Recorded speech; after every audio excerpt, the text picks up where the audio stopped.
பழத்தோட்ட ஊழியங்கள், கர்த்தரருளின ஊழியங்கள். திராட்சை பழத்தோட்ட ஊழியங்கள், கர்த்தரருளின ஊழியங்கள். அவரில் நிலைத்திருந்து கனி கொடுப்போம், கர்த்தர் வாய்க்க செய்வார். அவரில் நிலைத்திருந்து கனி கொடுப்போம், கர்த்தர் வாய்க்க செய்வார்.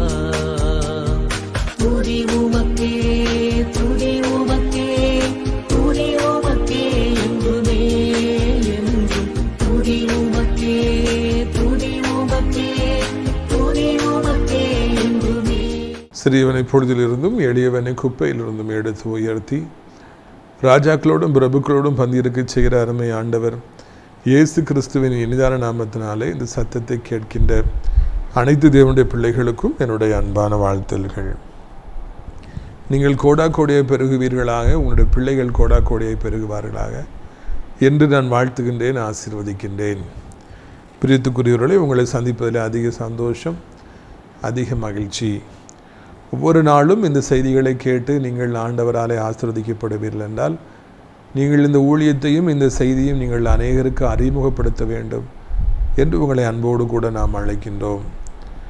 அறுப்பு மிகுதியாக இருக்கிறது, ஹார்வெஸ்ட் இஸ் பிளென்டி. எங்கே கர்த்தருடைய வார்த்தை எனக்கு கிடைக்காதா என்று தாகத்தோடு காத்திருக்கிற ஜனங்கள் அதிகமானவர்கள். அற்புதம் கிடைக்காதா, அதிசயம் கிடைக்காதா, வியாதியிலிருந்து விடுதலை கிடைக்காதா என்று ஜனங்களெல்லாம் ஏங்கி தவிக்கின்றார்கள். அப்படிப்பட்டவர்களுக்கு இந்த ஊழியத்தை நீங்கள் அறிமுகப்படுத்த வேண்டும் என்று அன்போடு கேட்டுக்கொள்கிறோம். இந்த ஊழியத்தின் சார்பாக அடைக்கலான் குருவி எனப்பட்ட ஒரு முதியோர் இல்லத்தை, அதுவும் ஆவிக்குரிய முதியோர் இல்லத்தை நாம் இந்த நாட்களிலே நடத்தி வருகிறோம்.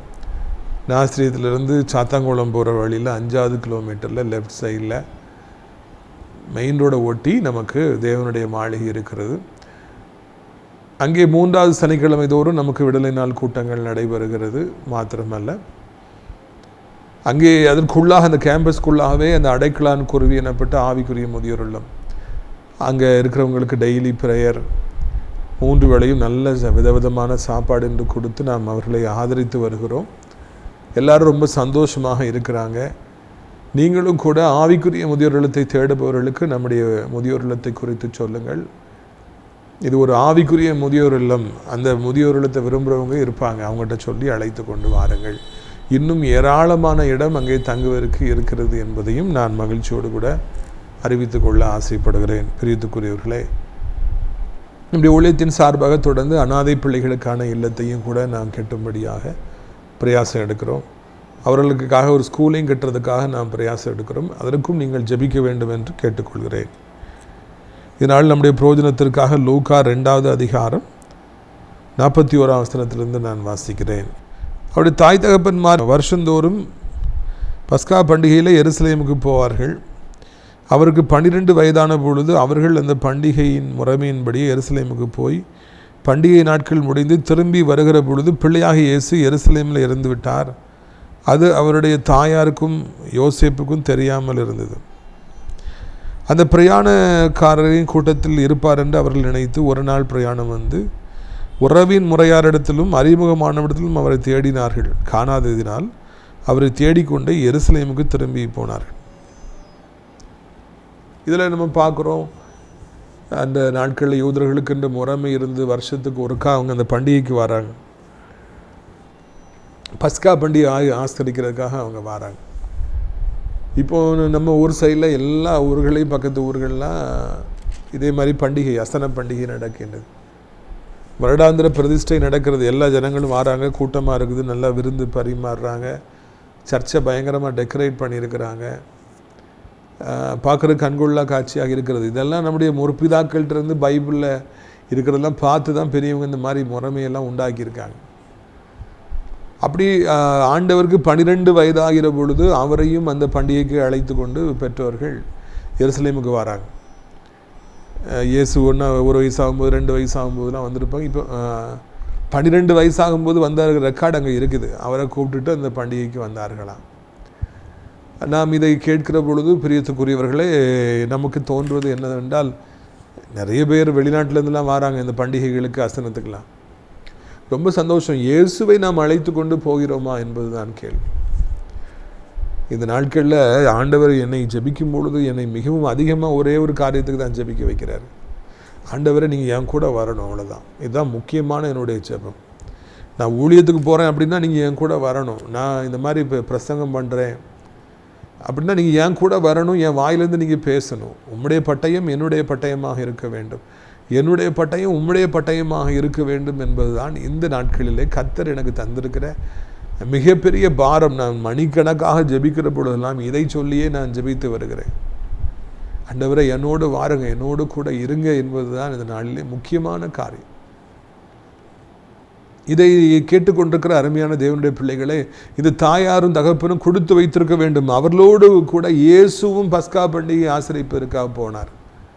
ஞாயிற்றுக்கிழமை சர்ச்சுக்கு போகிறோம், ஆராதனைக்கு போகிறோம், இயேசுவை கூப்பிட்டு போகிறோமா? ஆண்டவரை என் கூட வாருங்க சொல்லி அவரை கூப்பிட்டு போகிறீங்களா?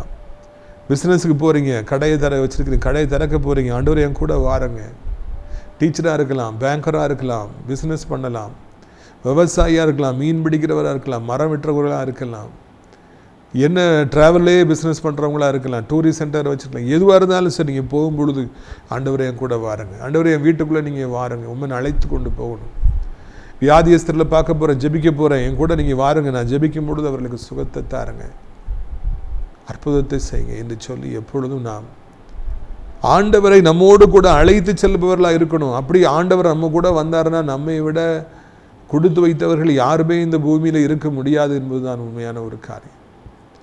when you take somebody with you, நீங்கள் இன்றைக்கி உலகத்தில் ஒரு நண்பர்களை எல்லா இடத்துக்கும் அழைச்சிட்டு போவீங்க அப்படின்னா, நிறைய ஒரு பவுன்சர்ஸ் அடியாட்களை அழைச்சிட்டு போகிறாங்க, நிறைய பேர் இன்னுமாக பல தரப்பட்ட மக்களை கூட கூட்டு போகிறாங்க. அதனுடைய முடிவு வேதனையாகவே இருக்கிறது. ஆனால் ஆண்டவரை நாம் அழைத்து கொண்டு போகிற பொழுது அது மிகவும் ஆசீர்வாதமாக இருக்குது. அதை குறித்து நீங்கள் கவலைப்படுறீங்களா? நான் எங்கே போனாலும் இந்த ஆண்டவரை என் கூட அழைச்சிட்டு போகணும், ஆண்டவர் என் கூட வரணுங்கிற உணர்வு உங்களுக்கு இருக்கிறதா? ஒரு நாள் ஊழியத்துக்கு போகும்பொழுது எங்கேனாலும் என் கூட ஒரு 10-12 பேரை வச்சுருப்பேன், அவங்கள கூட தான் அழைச்சிட்டு போவேன். டெல்லிக்கு போகும்போது கூட 6 பேரை எத்தனையோ வருஷமாக அழைச்சிட்டு போனேன், நானே டிக்கெட் போட்டு. காரணம் என்ன? தனியாக போகக்கூடாது, அவங்களுக்கும் அந்த சந்தோஷம் வரணும், அவங்களும் ஊழியத்தில் இருக்கணும், அவங்களையும் பழக்க வைக்கணும், அவங்களும் ஆசீர்வதிக்கப்படணுங்கிற எண்ணம் எனக்குள்ளே இருந்தது. ஆனால் அதை முடிவு என்னவாயிட்டு என்று பார்க்கும் பொழுது அது வேதனையே கொண்டு வந்தது, சந்தோஷத்தையே கொண்டு வரல. ஆனால் ஆண்டவரை நான் அழைத்து கொண்டு சென்றேன், என்னோடு கூட எல்லாம் எனக்கு சமாதானமாகவே நிறைவாகவே இருந்தது.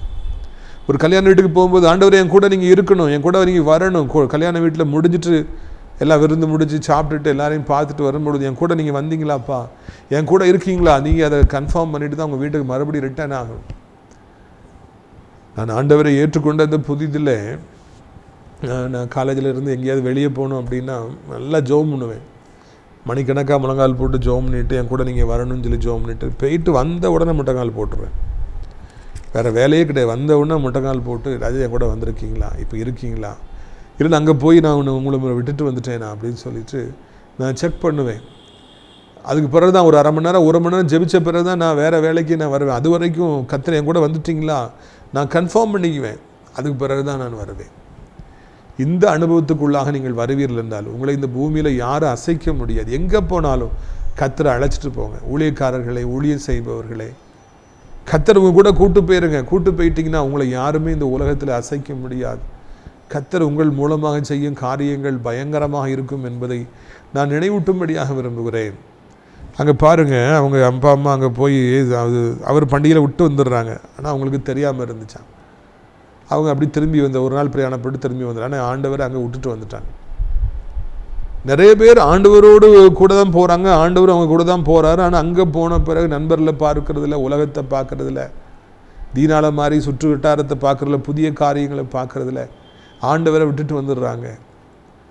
அவர் ஆண்டவருக்கு முக்கியத்துவம் கொடுத்தா தான் அங்கே நம்ம கூட இருப்பார். அங்கே பரிசுத்தமாக இருந்தால் தான் நம்ம கூட இருப்பார். இல்லைன்னா அவர் அப்படியே நம்ம விட்டுட்டு வர வேண்டிய சூழ்நிலை வந்துடும். நம்ம தனியாக திரும்பி வர வேண்டிய ஒரு துர்பாக்கியமான நிலைமை ஏற்பட்டுரும். போகும்போது ஆண்டவரை கூப்பிட்டு போனாங்க, வரும்போது விட்டுட்டு வந்துட்டாங்க. ஒரு நாள் பிரயாணப்பட்டு வந்துட்டாங்க, ஆண்டவர் அங்கேயே விட்டு வந்துட்டாங்க. இன்றைக்கி நிறைய பேர் ஆண்டவரை பாதியில் விட்டு விடுறாங்க. நல்லா ஜெபம் பண்ணுற பசங்க எல்லாம் இப்போ இருக்கீங்க. நான் ஒரு ஆலோசனை சொல்ல விரும்புகிறேன். காலேஜ் லைஃப் ஸ்டார்ட் ஆகுது, 12th ஸ்டாண்டர்ட் முடிச்சுட்டு டெல்லிக்கும் மதுரைக்கும் சென்னைக்கும் திருச்சிக்கும் இல்லைன்னா மும்பைக்கும் பெங்களூருக்கும் படிக்க போவீங்க. அங்கே போயிட்டு ஆண்டவர் கூட வருவார். அங்கே போயிட்டு பல பாவங்க வாழ்க்கையில் ஈடுபடும் பொழுது கர்த்தரை நீங்கள் விட்டுருவீங்க, அவ்வளோதான். எவ்வளவோ நல்ல நல்ல வாலிபர்கள் எல்லாம் வாழ்க்கையில் இயேசுவை பாதையில் விட்டு விட்டார்கள். அது உங்களுக்கு தெரியுமா? To you know that? கூட்டு போனாங்க, முதல்ல ஆண்டவர் கூட தான் இருந்தாங்க, ஆண்டவர் அவங்க கூட தான் இருந்தார். ஆனால் இயேசுவை பாதி வழியில் விட்டு விட்டவர்கள் எத்தனை பேர்கள் உண்டு. ஜெப வாழ்க்கையில் பின்வாங்கியவர்கள், ஊழியத்திலிருந்து பின்வாங்கியவர்கள், ஊழிய வாஞ்சியிலிருந்து பின்வாங்கியவர்கள், கர்த்தருக்கு எடுத்த காரியங்களில் உற்சாகமாக இருப்பதிலிருந்து பின்வாங்கியவங்க, கர்த்தர் கொடுப்பதிலிருந்து பின்வாங்கினவங்க, ஜெப வாழ்க்கையிலிருந்து பின்வாங்கினவங்க எத்தனையோ பேர் இருக்காங்க. இயேசுவை பாதி வழியில் விட்டு விட்டு வந்த இந்த பெற்றோரை போல எத்தனையோ பேர்கள் இருப்பதை காண்கிறோம். இது மிகவும் ஆபத்தான காரியம் என்பதை மறந்து விடாதீர்கள். பெற்ற தாய் தகப்பனுக்கு பிள்ளை தங்க கூட வரல, அவ அங்கே தான் இருக்காரு, எருசலேமில் விட்டுட்டு வந்துட்டோன்னு தெரியல. ஒரு நாள் வந்துடுறாங்க. சென்னைக்கு வந்துட்டு ஊரில் ஃபங்க்ஷன் திருநெல்வேலியில் கொண்டாடிட்டு சென்னைக்கு வந்த பிறகு பையன் கூட வந்திருப்பாருன்னு நினச்சா பையன் இல்லை. மறுபடியும் தேடி திரும்பி போனால் என்ன ஆகும்? அதுதான் இங்கே இவர்களுக்கு உண்டாயிருது. கர்த்தரே இல்லை, ஆனால் இருக்காங்கன்னு நினச்சிக்கிட்டாங்களாம். அப்படி ஒரு நாள் பிரயாணப்பட்டு வந்து, ஆனால் ஆண்டவங்க கூட இல்லை, விட்டுட்டு வந்துட்டாங்க. ஆனால் கர்த்தர் தாங்க கூட தான் இருக்கிறதா அவங்க நினைக்கிறாங்க. ஆனால் ஆண்டவர் இல்லை, அவர் எருசலேமில் இருக்கார், ஆலயத்தில் இருக்கார். அது தெரியாமல் இவங்க தாங்க கூட தான் இருக்காருன்னு நினச்சிட்டு வந்துட்டாங்க. சிம்சோன் தன் ரகசியத்தை தெளிலாடத்தில் சொன்ன பொழுது அவள் தந்திரமாக ஆள் அனுப்பி அவருடைய மடியில் படுத்து தூங்க வைத்து முடியை மொட்டையடிக்க வைத்து அவருடைய பலம் நீங்கி விட்டது. ஆவியானவர் போயிட்டார். ஆனால் சிம்சோன் தான் கூட ஆண்டவர் இருக்காருன்னு நினச்சிட்டு வழக்கம் போல் அந்த எச்சரிப்பை கேட்ட உடனே உதறி விட்டு போவேன்னு வாராரு. ஆனால் அவரை பிடிச்சி மொட்டையடிச்சு விட்டுறாங்க. ஆண்டவர் தன்னோடு இருக்கிறாருன்னு சிம்சோன் நினைச்சார். ஆனால் இல்லை, அவர் விட்டு போயிட்டார். இன்னைக்கு நிறைய பேர் அப்படிதான், ஆண்டவர் தான் கூட தான் இருக்காருன்னு நினைக்கிறாங்க, ஆனால் ஆண்டவர் இல்லை. இந்த சாப்டரை நான் வாசித்து இது மெடிடேட் பண்ணும்போது ஆச்சரியமாக இருந்தது. நிறைய பேர் இன்னைக்கு பெயர் கிறிஸ்தவங்களாக இருக்காங்க. கர்த்தரவங்களை அளவில்லாமல் ஆசீர்வச்சிருக்காரு. இப்போ பண்டிகைகளின் போது நிறையா அவங்க ட்ரெஸ் பண்ணுறாங்க, பெரிய பெரிய காரில் வந்து இறங்குறாங்க, கோடிகளை கர்த்தர் கொடுத்துருக்காரு, ரொம்ப கம்பீரமாக இருக்கிறாங்க. அவங்கெல்லாம் கர்த்தர் ஏன் கூட தான் இருக்காரு அப்படின்னு நினைக்கிறாங்க. இல்லை இல்லை, இருதயம் நொறுங்குண்டவர்களில் ஆண்டவர் இருக்கின்றார். தன்னை தாழ்த்துபவர்கள்ட்ட ஆண்டவர் இருக்கின்றார். ஜெபிக்கிறவர்கள்ட்ட ஆண்டவர் இருக்கிறார். பெருமையாய் பேசுபவர்களில் ஆண்டவர் இல்லவே இல்லை. செல்வம் இருக்கலாம், வேலை இருக்கலாம், கவர்மெண்ட் ஜாப் இருக்கலாம், பிள்ளைகள் வெளிநாட்டில் இருக்கலாம், பெரிய பெரிய வீடுகள், மாட மாளிகைகள் இருக்கலாம், கார்கள் இருக்கலாம். ஆனால் அதெல்லாம் இருந்தாலும் ஆண்டவர் இருக்கணுங்கிற அவசியம் இல்லைங்க. அவங்களாம் நினைக்கிறாங்க கர்த்தர் இங்கே கூட தான் இருக்கிறாருன்னு நினைக்கிறாங்க. ஆனால் ஆண்டவர் அவர்களில் இல்லை. இன்னைக்கு நிறைய பேர்கிட்ட ஆண்டவர் இல்லை, ஆனால் அவங்க ஆண்டவர் கூட தான் இருக்கிறாங்கன்னு நினைக்கிறாங்க. இது மிக வேதனையான காரியம் அல்லவா? Is it not a painful thing? நிறைய பேர் இன்னைக்கு கர்த்தர் என் கூட தான் இருக்கிறாங்கன்னு நினைக்கிறாங்க, ஆனால் ஆண்டவர் இல்லை என்பதுதான் வருத்தமான ஒரு காரியம். அதை அறியாதபடி புரியாதபடி இன்றைக்கு எத்தனை பேர் வாழ்ந்துட்டு இருக்கிறாங்க. அவங்க ஒரு நாள் பிரயாணப்பட்டுறாங்க. நீங்கள் ஒரு வருஷம் பிரயாணப்பட்டிருக்கலாம், 10 வருஷம் பிரயாணப்பட்டிருக்கலாம், 20 வருஷம் பிரயாணப்பட்டிருக்கலாம். கர்த்தர் உங்க கூட தான் இருக்கிறாரு நீங்கள் தவறாக நினைச்சிட்டு இருக்கலாம். இல்லை, அந்த பெற்றோர்களுக்கு அது தெரியல. ஒரு நாள் வந்துடுறாங்க, திடீர்னு பார்த்தா பிள்ளை இல்லைங்கிறத கண்டுபிடிக்கிறாங்க. உடனே அவங்க என்ன செஞ்சாங்க பாருங்க. அவர் பிரயாணக்காரரின் கூட்டத்தில் இருப்பார் என்று அவர்கள் நினைத்து ஒரு நாள் பிரயாணம் வந்து உறவின் முறையாரிடத்திலும் அதிகமானதில் அவரை தேடினாங்க, ஆனால் காணலை. உறவின் முறையார்கிட்டையும் உறவினர்கிட்டையும் நண்பர்கள்ட்டையும் எல்லாத்தையும் தேடுறாங்க. பிரயாணக்கார கூட்டத்தில் இருப்பார். இப்போ நிறைய பேர் வெளியூர்லேருந்து வந்திருக்காங்க பண்டிகைக்கு, ஆனால் அங்கே ஆண்டவர் இல்லை. ஆண்டவர் இல்லைன்னு எங்கள் ஆட்டை போய் தேடுறாங்க, சொந்தக்காரர்கிட்ட தேடுறாங்க, ஃப்ரெண்ட்ஸ்கிட்ட தேடுறாங்க. ஒருத்தட்டையும் ஆண்டவர் இல்லை. இயேசுவை தேட வேண்டிய இடத்துல தேடணும். அவர் எருசலேமில் ஆலயத்தில் இருக்கு, ஆனால் இவங்க வேற எங்கெல்லாமோ தேடிட்டு இருக்காங்க. இன்னைக்கு இதுதான் அநேகருடைய அனுபவமாக இருக்குது. ஏசப்பா எங்கேயோ இருக்காங்க, ஆனால் அவங்க பிரயோஜனமற்ற இடங்களில், இயேசு இல்லாத இடங்களில் அவரை தேடி போயிட்டு இருக்காங்க. அதுதான் வருத்தமான ஒரு காரியமாக இருக்கிறது. இயேசு ஆலயத்தில் இருக்கிறார். இயேசு அவர் பரிசுத்தமான ஒரு தெய்வம். அவர் எல்லா இடத்துலையும் இருப்பதில்லை. அவர் தகுதியான இடத்துல தான் இருக்கார். ஆனால் அவர் இல்லாத இடத்துல இன்றைக்கு கூட்டங்கள் அலைமோதுகின்றது. ஜனங்கள் தவறான இடத்துல அவரை தேடிட்டு போயிட்டு இருக்காங்க. இங்கே தான் இருக்காரு பொழுக்கு, அங்கே தான் இருக்காரு பொழுக்குன்னு சொல்லி அவங்க நினச்சிக்கிறாங்க. இல்லை இல்லை, அப்படிலாம் ஃப்ரெண்ட்ஸ்டே அப்படி இல்லைன்னா இந்த மாதிரி இடங்கள்லாம் ஆண்டரை கண்டுபிடிக்க முடியாது. பெற்றோர்கள், பிரயாண கூட்டத்தார், உறவினர்கள், இனஜன பந்துக்கள், நண்பர்கள் எல்லாத்தையும் போய் எங்கள் மகனை பார்த்தீங்களான்னு கேட்குறாங்க. இல்லையே இல்லைன்னு சொல்கிறாங்க. ஏமாற்றம் தான் அவர்களுக்கு மிஞ்சியது. இயேசுவை தேடி போகிற எல்லாரும் ஆண்டவரை காண்கிறார்களா, இயேசுவை தேடி கண்டுபிடிக்கிறார்களா என்றால் இல்லவே இல்லை. அவர்களுக்கு ஏமாற்றம் தான் மிஞ்சுகின்றது. இன்றைக்கு கடவுளை தேடி ஒரு பெரிய கூட்டமே அலைகிறது. எங்கெல்லாமோ போகிறாங்க, என்னெல்லாமோ பண்ணி பார்க்குறாங்க, கால்நடையாக நடந்து பார்க்குறாங்க, என்னெல்லாமோ சாப்பாடு கொடுத்து பார்க்குறாங்க, என்னெல்லாமோ தான தர்மங்களை செஞ்சு பார்க்குறாங்க. இயேசுவை அவர்களால் கண்டுபிடிக்க முடிகிறதா, தெய்வத்தை கண்டுபிடிக்க முடிகிறதா என்றால் இல்லவே இல்லை. அவங்க ஆசைப்படுறாங்க, அவ்வளவுதான். அவங்க கடவுளை தேடுறதுங்கிறது உண்மைதான். ஆனால் கடவுளை தேட வேண்டிய இடத்துல தேட வேண்டும். அவர் இல்லாத இடத்துல அவரை தேடி போய் ஒரு பிரயோஜனமும் இல்லை என்பதை முதலாவது உணர வேண்டும். அவர் எங்கே இருக்காரோ, யார் இடத்துல இருக்காரோ அவங்க தான் போய் தேடணும். இந்த பெற்றோர்களுடைய தேடுதல் வீணாக போயிற்று, முட்டாள்தனமாக இருந்தது. யார்கிட்டலாமோ போய் கேட்குறாங்க, கேலி பொருளாய் மாற்றப்படுறாங்க. பிள்ளையை விட்டுட்டு வந்திருக்காங்க பாருங்கன்னு சொல்லி எல்லாரும் மத்தியிலும் கேலி பொருளாய் அவங்க மாற்றப்பட்டாங்க. அப்படி வாழ்க்கையிலும் கூட நாம் அப்படியா கேலி பொருளாய் மாறிவிடாதபடிக்கு ஆண்டவரை நாம் சரியான இடத்துல தேடுவோம், சரியான நேரத்தில் தேடுவோம். அப்பொழுது நாம் அவரை நிச்சயமாய் கண்டுபிடிப்போம் என்கிற நல்ல செய்தி நம்ம காத்திருக்கிறது. பாருங்கள், 41 காணாததினால் அவரை தேடிக்கொண்டே எருசலேமுக்கு திரும்பி போனார்கள். 3 நாளைக்கு பின்பு அவர் தேவாலயத்தில் போதகர் நடுவில் உட்கார்ந்திருக்கவும் அவர் பேசுறதை கேட்கவும் அவர்களை மனாவும் கண்டார்கள். 3 days are gone.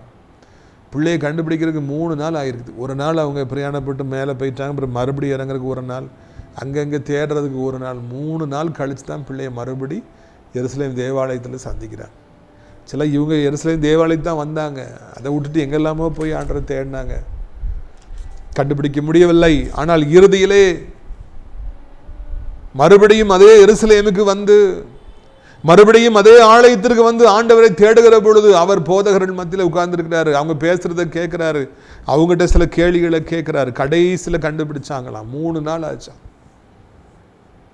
பவுல் அப்போஸ்தலன் அவர் ஒரு சவுல் எனப்பட்ட பெயருடையவராய் இருந்து ரொம்ப கொடூரமானவராய் வாழ்ந்தார். ஊழியக்காரர்களை அடித்து தரதரவென்று இழுத்து செல்கிறவராய் இருந்தார். துன்மார்க்கராக இருந்தார். அவர் யாருக்கும் பயப்படாதவராக இருந்தார். அநேக ஊழியக்காரர்கள் கண்ணு நடுங்கினாங்க. கடைசியில் தமஸ்கு போகும்போது ஆண்டரை அடிக்கிறாரு, கீழே உள்றாரு, கண்ணு தெரியாமல் போயிடுது. என்னை ஏன் துன்பப்படுத்துகிறாப்பான்னு சொல்லி ஆண்டர் கேட்குறாரு. நீர் யாருன்னு, நான் தான் இயேசு அப்படின்னோடனே அவர் இயேசுவை ஏற்றுக்கொள்கிறார். மனதில் அப்போவுமே ஆண்டரை ஏற்றுக்கொள்கிறாரு. ஆனால் அவருக்கு கையிலாக கொடுக்குறாங்க, வீட்டுக்கு வராரு, கண்ணு தெரியல. 3 நாட்கள் இரவும் பகலும் ஒன்றும் புசியாமலும் ஒன்று குடியாமலும் அவர் அங்கே ஆண்டவரை தேடினார். 3 நாள் ஆச்சு. அதுக்கப்புறம் தான் ஒருத்தர் வரார், ஆண்டவரால் அனுப்பப்பட்டு வந்து தலையில் கை வச்சு ஜெபம் பண்ணுறாரு. உடனே தான் கண்ணில் இருக்கிற செதில்கள் விழுகிறது. அவர் இழந்து போன பார்வையை பெற்றுக்கொள்கிறார். பெரிய அப்போஸ்தலனாய் மாற்றப்படுறார். ஆனால் அதுக்கு 3 நாள் ஆயிருக்கு. It has taken 3 days for Paul to restore his sight. ஆண்டவர் அலை ஆஸ்வதிக்கப்படுறதுக்கு 3 நாள் கடும் உபவாசம், கடும் ஜெபம் செய்தார். புசிக்கலை, குடிக்கலை. அதுக்கு பிறகுதான் அவருக்கு வந்து கண் பார்வையை பெற்றுக்கொள்ள ஊழியத்துக்காக எழும்ப புறப்பட ஒரு வாய்ப்பு கிடைத்தது. 3 நாள் போராடின பிறகுதான் அவருக்கு அந்த கண்ணு கிடைச்சது. ஒரே நாளில் கிடைக்கல. அவர் மனசில் உணர்ந்த உடனே ஆண்டவர் அவரை ஆசீர்வதிக்கல. 3 நாள் காத்திருக்க வைத்தாருங்க. இங்கே 3 நாள் ஆண்டரை தேடின பிறகுதான் ஆண்டவரை கண்டுபிடிக்க முடிஞ்சுதான். யோனா 3 நாள் வயிற்றுக்குள்ளேயே, மீன் வயிற்றுக்குள்ளேயே இருக்கிறாரு. அவருடைய வாழ்க்கையில் அவர் செஞ்ச பாவத்துக்கு அவர் அனுபவிக்கிறார். ஆண்டவர் நினிவேக்கு போன்னு சொன்னால் இவர் தர்ஷீஷுக்கு போனார். கீழ்ப்படியாமல் போனார். எத்தனையோ பேருடைய வேதனை காரணமானார். அவரை கடலில் தூக்கி போடுறாங்க, கப்பல்லேருந்து தூக்கி போடுறாங்க. கடல் ஆழத்து சத்தேன்னு உள்ளே வரும்போது ஆண்டவர் ஒரு மீன் அனுப்பி விழுங்கி வயிற்றுக்குள்ளே வச்சுக்கிறார். 3 நாள் அந்த நாற்று நினைஞ்ச அந்த இடத்துக்குள்ளாக இருந்து, இருட்டுக்குள்ளாக இருந்து அவர் ஜெபிக்கிறார். ஆண்டவர்கிட்ட நல்மனம் பொருந்துகிறார். அதுக்கு பிறகுதான் ஆண்டவர் கட்டளையிட்ட உடனே அந்த மீன் அவரை கக்கியது என்று சொல்லி நான் காண்கிறோம். அவர் புது வாழ்வு பெற்றார். அவர் மனம் திரும்பி ஆண்டவர்கிட்ட தன் இதயத்தை இணைத்து அந்த ஆபத்திலிருந்து வெளியே வருவதற்கு 3 நாட்கள், 3 பகல் 3 இரவு ஆயிற்று என்று சொல்லி இந்த பைபிள் அழகாக சொல்லி கொடுக்கிறது. இயேசு சிலுவையில் அறையப்பட்டு மறித்து 3 நாள் கழித்து தான் 3ஆம் நாள் தான் அவர் உயிரோடு எழுந்தார். அப்படி என்றால் என்ன அர்த்தம்? கடவுளையே தேடினாலும் சில நேரங்களில் உடனே அவர் கட்டுப்படுறார். சில நேரங்களில் 3 நாள் ஆகுது, 3 வாரம் ஆகுது, 3 மாதம் ஆகுது. அதுக்கு பிறகு தான் சுகம் கிடைக்குது. அதுக்கு பிறகு தான் விடுதலை கிடைக்குது, அதுக்கு பிறகு தான் வேலை கிடைக்குது, திருமணம் ஆகுது, அதுக்கு பிறகு தான் குழந்தை செல்வம் கிடைக்குது. Do you understand my point? சிலருக்கு உடனே கிடைக்கலாம், வஸ்திரத்தின் ஓரத்து தொட்டா சுகமாவின்னு வந்து தொட்ட உடனே என்ன ரெக்கமெண்டேஷன் எதுவுமே இல்லை, உடனே சுகம் கிடைச்சிச்சு. அதே மாதிரி சிலருக்கு உடனே கிடைக்கலாம். அந்த கல்லனுக்கு உடனே பரலோகம் கிடைச்சிது. ஒரு சின்ன ஜெபம் பண்ண உடனே, தன்னை தாழ்த்தின உடனே இன்றைக்கு நீ என்னோடு கூட பரதேசில் இருப்பாய், today you will be with me in பேரடைஸ்ன்னு சொல்லி உடனே ஆண்டவர் தூக்குனார். ஆனால் ஒரு சிலருக்கு 3 நாட்கள், 3 வாரங்கள், ஒரு சிலருக்கு 3 மாதங்கள் என்று சொல்லி ஆண்டவர் ஒரு குறித்த காலம் நாம் தேடி அலையும்படியாக, ஆண்டவரை தேடி அலையும்படியாக, ஆசீர்வாதங்களை தேடி அலையும்படியான காலங்களை கர்த்தர் நியமிக்கின்றார். அந்த நேரத்தில் நாம் பொறுமையாக இருக்கும்படியாக, பொறுமையாக தேடும்படியாக அழைக்கப்படும். நிறைய பேர் தேடுறது உண்மைதான், ஆனால் கொஞ்ச காலம் தேடி பார்க்குறாங்க, அதுக்கு பிறகு வந்து ஒரு பிரயோஜனம் இல்லை, ஒரு ஆசீர்வாதம் எனக்கு கிடைக்கல அப்படின்னு சொல்லிட்டு அவங்கெல்லாம் அப்படி பின்னால் போயிடுறாங்க. இல்லை இல்லை இல்லை இல்லை பிரியத்துக்குரியவர்களே, இல்லவே இல்லை. 3 நாள் ஆகலாம், 3 வாரம் ஆகலாம். பொறுமையாக இருந்து தான் நம்ம ஆண்டவர் தேடி தான் எல்லா நன்மைகளையும் பெற்றுக்கொள்ளணும். அவர் எங்கே இருக்கார்? ஆலயத்தில் இருக்கார். ஆண்டவர் என்ன பண்ணிகிட்டு இருக்காரு? அந்த ஆசாரியர்கள்ட்ட அவர் பேசுகிறாரு, அவர் சில கேள்வி கேட்டுட்ருக்காங்க. இவங்க இப்போ என்ன பண்ணுறாங்க பாருங்கள், அதை பார்த்து ஆச்சரியப்படுறாங்க. லூக்கா 2:48. அப்பொழுது அவருடைய தாயார் அவரை நோக்கி, மகனே, ஏன் எங்களுக்கு இப்படி செய்தா? இதோ உன் தகப்பன் நானும் விசாரத்தோடு உன்னை தேடினோமே என்றார். அதற்கு அவர், நீங்கள் ஏன் என்னை தேடினீர்கள்? என் பிதாவுக்கு அடுத்தவை நான் இருக்க வேண்டும் என்று அறியீர்களா என்றார். அப்போது இவர் கேள்வி கேட்குறாரு. அங்கே 12 வயசில் அந்த பைபிளில் உள்ள காரியங்களை அவர் கிளாரிஃபை பண்ணுறாரு. அவங்க அந்த கொஸ்டினை கேட்டு ஆச்சரியப்படுறாங்க.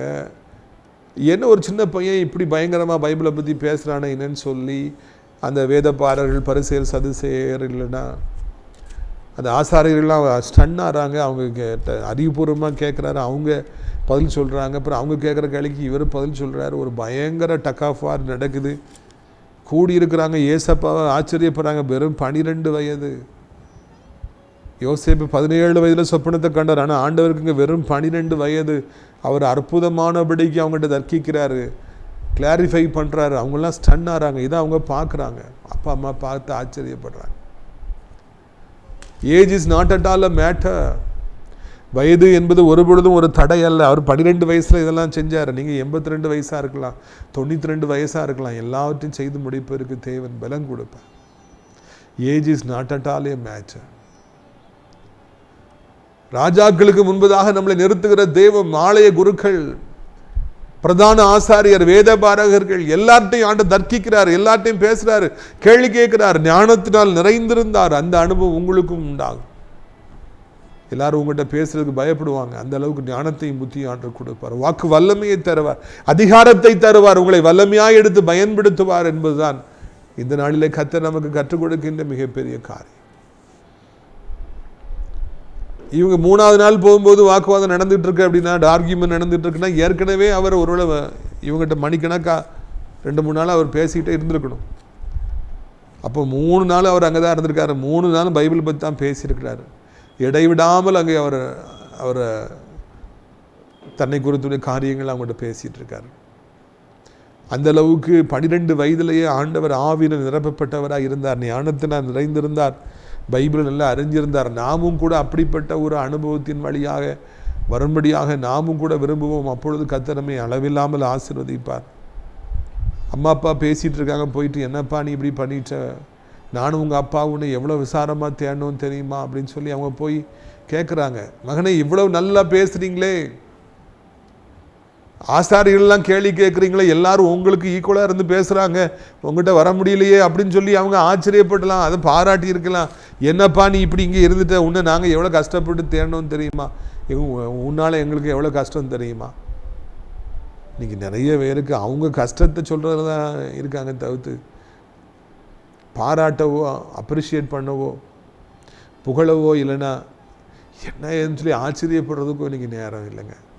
அவரவருக்கு தான் காரியம் நடக்கணும், தான் கவலை தீரணுங்கிறதுலாம் இருக்காங்க, தவிர்த்து மிகப்பெரிய அற்புதங்கள் அடையாளங்கள் நடக்கிற பொழுது தேவ நாமத்தை மகிமைப்படுத்துவதற்கு அவர்களுக்கு நேரம் இல்லாமல் போய்விடுகிறது. கர்த்தர் நமக்கு மிகப்பெரிய அதிசயங்களை செய்கிற பொழுது, அற்புதங்கள் செய்கிற பொழுது நாம் அநேக நேரங்களிலே அவரை நாம் போற்றாமல் இருக்கிறோம், புகழாமல் இருக்கிறோம். நாம் ஆண்டவரை மகிமைப்படுத்தாமல் இருக்கிறோம். இது மிகவும் வருத்தப்பட்ட ஒரு காரியம் என்பதை உங்களுக்கு நான் நினைவூட்டும்படியாக விரும்புகிறேன். பிரியத்துக்குரியவர்களே, இந்த அருமையான நாளில் கூட கர்த்தர் என்னோடும் உங்களோடும் அவர் பேசுகின்றவராக இருக்கின்றார். நம்ம சுயநலத்தோடு வாழும் பொழுது ஆண்டவருடைய மகிமை நமக்கு தெரிவதில்லை, பிறருடைய மகிமை நமக்கு தெரியவில்லை. பிறர் எவ்வளவு நல்ல குணத்தோடு நமக்கு உதவி செய்யும் போது அது நமக்கு தெரியறதில்லை. மாறாக நம்ம சுயநலத்தோடு வாழும்பொழுது நம்முடைய காரியங்கள் தான் நமக்கு அவசரமாக இருக்குது, நமக்கு தான் எல்லாம் அப்படின்னு சொல்லி நினச்சி அந்த பாதையிலே போகிறோம். மிகப்பெரிய சாதனைகளை செய்தவர்களை புகழ்வதற்கு நமக்கு நேரம் இல்லாமல் போயிடுது. அப்போ அவங்க வருத்தப்படுவாங்க, என்ன இவங்க ஒரு வார்த்தை கூட சொல்ல மாட்டேங்கிறாங்கன்னு சொல்லி. காசா பணமாங்க, ஒருவர் நல்லா ஒரு பெர்ஃபார்மன்ஸ் பண்ணும்போது, நல்ல செய்தி கொடுக்கும்போது, பிள்ளைங்க நல்லா காம்படிஷனில் ஃபஸ்ட் வரும்போது, very good, congratulations, God bless you, keep winning, தொடர்ந்து ஜெயிக்கணும் அப்படிலாம் சொல்கிறதுக்கு இன்றைக்கி ஆட்களே கிடையாது. பிறரை பாராட்டுவதற்கு இன்றைக்கி நிறைய பேருக்கு வாயே வருவதில்லை. தன்னை குறித்து பல மணி நேரம் பேசுவதற்கு வாய் வருகிறது, ஆனால் பிறருடைய சிறப்பான காரியங்களை சாதனைகளை பாராட்டி பேசுவதற்கு இன்றைக்கி வாயே வருவதில்லை. எனக்கு ஊழியத்தில் ஒரு சகோதரனை தெரியும், ரொம்ப வருஷமாக தெரியும். அவங்க ஒரு சின்ன ஊழியம் பண்ணுறாங்க. நான் ரோட்டில் என்னைக்காவது சந்திச்சோன்னா அந்த ஊழியத்தில் அங்கே போனோம், இங்கே போனோம், அப்படி பண்ணோம், இப்படி பண்ணோன்னு சொல்லி தான் ஊழியத்தை குறித்து மணிக்கணக்காக என்கிட்ட பேசுவாங்க. நான் அப்படியான வெரி குட் வெரி குட்மே. ஆனால் தவறி கூட, கிறிஸ்டோபர் நீ இவ்வளோ ஊழியம் பண்ணுறியே, இத்தனை இடத்துக்கு போறிய, கர்த்தர் உனக்கு இவ்வளோ பெரிய மாளிகை கொடுத்துருக்கார, உன் ஊழியத்துக்கு இத்தனாயிரம் பேர் வராங்களே, அதை பற்றி பேசவே மாட்டார். ஆனால் அவர் செய்கிற இது சின்ன ஊழியத்தை பெருசாக மணிக்கணக்காக பேசிக்கிட்டே இருப்பார். அப்படி இப்படி ஆன பூனம்பார். ஆனால் கிறிஸ்டோபர் நீ இப்படி பண்ணுறிய, கடவுள் உன் கூட இருக்கார, உன்னை இப்படி பயன்படுத்துகிறார, அவர் தவறி கூட அதை பற்றி பேசவே மாட்டார். தன்னுடைய காரியங்களை புகழ்ந்து பேசுகிற அவருக்கு, நான் பாராட்ட வேண்டும் என்று எதிர்பார்க்குற அவருக்கு, நீ நல்லா பண்ணுறியம்மா அப்படின்னு சொல்கிறதுக்கு ஒரு வார்த்தை வரவில்லையே. நான் அநேக நேரங்களில் அதை ஆச்சரியப்பட்டுக்கிறேன், ஏன் இந்த உலகம் இப்படி இருக்கிறது என்று சொல்லி. அதே மாதிரி அவங்க அம்மா அப்பா இருந்தாங்க. இப்போ அவர் சொல்கிறார், நான் என் பிதா வீட்டில் தான் இருக்கேன்னு உங்களுக்கு தெரியாதா அப்படின்னு சொல்லிட்டு அவர் போயிடுவார். அவ்வளோதான். அவரும் அதை எதிர்பார்க்கல, அவங்களுடைய பாராட்டுதலை நம்ம ஆண்டவரும் எதிர்பார்க்கல. புகழ்ச்சி மனுஷனால் நமக்கு வர வேண்டாம், கர்த்தர் தான் நமக்கு புகழ்ச்சியாக இருப்பார். உங்களுடைய ஆசீர்வாதத்திற்காக நான் ஜெபிக்கும்படியாக விரும்புகிறேன். கண்களை மூடுவீர்களா? அப்பா பிதாவே, இந்த அருமையான நாளுக்காக நன்றி செலுத்துகிறோம். நீர் வானத்துக்கும் பூமிக்கும் ஆண்டவர், உம்மால செய்ய முடியாத காரியம் எதுவும் இல்லை. சேனைகளின் தேவனாய கர்த்தாவே, நீ பரிசுத்தர் பரிசுத்தர் பரிசுத்தர்.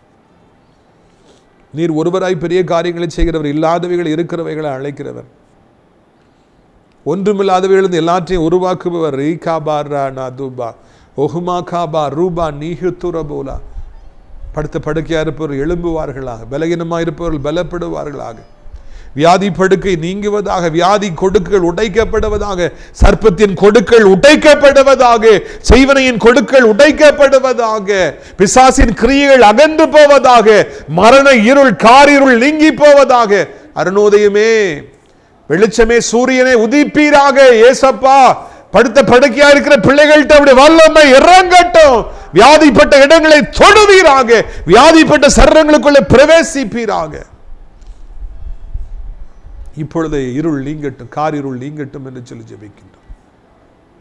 யாரும் வியாதியோடு இருக்கக்கூடாது. எல்லா வியாதிகளும் சிலுவையில் சுமந்துட்டீங்க, ஒரு பெரிய விலைக்கரையத்தை செலுத்திட்டீங்க. You have shed till the last drop of your blood.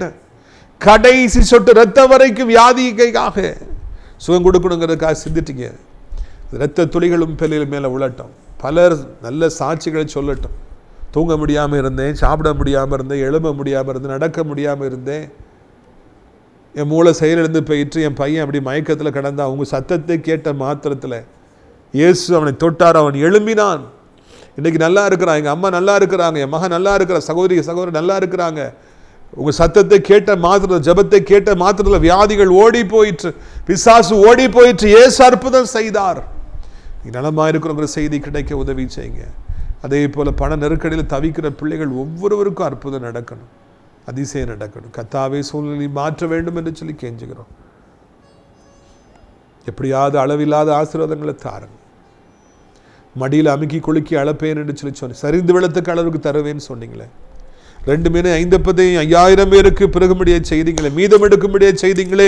இது சத்தத்தை கேட்கிற பிள்ளைகள் ஒவ்வொரு பேரும் ஒவ்வொரு நாளும் மீதம் எடுக்கும்படியாக, தேவைகளை விட அதிகமான வருமானத்தை கொடுக்கும்படி, செலவு குறையட்டும், வருமானம் பெருகட்டும். இன்னைக்கு எல்லாம் தலைகீழாக இருக்குப்பா. நீயோ கடன் வாங்காதிருப்பாய் கடன் கொடுப்பாயின்னு சொன்னீங்களே, அதன்படியே செய்யுங்க. தெய்வ பலன் ஒவ்வொருவரையும் தாங்கட்டும். வயதானவர்களை விழுந்து விடாதபடி காத்துக்கொள்ளுங்க. வாலிபர்கள் மொபைல் ஃபோனுக்கும் பைக்குக்கும் போதைக்கும் அடிமையாக இருக்காங்க, விடுவீங்க. சடிதில் மரணம் யாருக்கு வராதபடி காத்துக்கொள்ளுங்க. கிருபை தாங்கட்டும். உலகம் இருக்கிற அத்தனை நாடுகளுக்காக, இந்திய நாட்டிற்காக ஜெபிக்கிற ஆசீர்வதிங்க. அனைத்து மக்களையும் ஆசீர்வதிங்க. அனைத்து தேவனுடைய பிள்ளைகளையும் ஊழியக்காரர்களையும் ஆசீர்வதிங்க. முக்கியமாக நான் ஆசிரியர் திராட்சைப்பழ தோட்ட ஊழியர்களை நேசிக்கிறேன். நாள்தோறும் நம்ம நிகழ்ச்சிகளை பார்க்கிற அறிமுகப்படுத்துகிறேன் மக்களுக்காக ஜெபிக்கிற ஆசீர்வதிங்க. ஜெபத்தினாலே காணிக்கையில தாங்குகிற மக்களை ஆசீர்வதிங்க. அடைக்கலான் குறுகிய முதியோரிடத்தில் தங்க அநேக இடங்கள் உண்டு. அநேகரை அழைத்து கொண்டு வாருங்க. அனாதை பிள்ளைகளுக்கான இல்லம் ஸ்கூல் கட்ட உதவி செய்யுங்க. மகிமைப்படுங்க. இயேசுவின் மூலம் ஜெபிக்கிறோம் நல்ல பிதாவே. என் ஆத்துமாவை கர்த்தரை ஸ்தோத்திரி.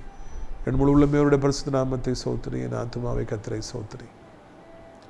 அவர் செய்த சகல உபகாரங்களையும் ஒருபொழுதும் மறவாதே. கர்த்தராகிய இயேசு கிறிஸ்துவின் கிருபையும் பிதாவாகிய தேவனுடைய அன்பு பரிசுத்த ஆவியுடைய ஐக்கியம் அந்யோன்ய ஐக்கியம் இல்லாத பிரசன்னம் அனைவருடைய இன்றைக்கு சதா காலங்கள் நிலைத்திருப்பதா. அல்லேலூயா, அல்லேலூயா. God bless you.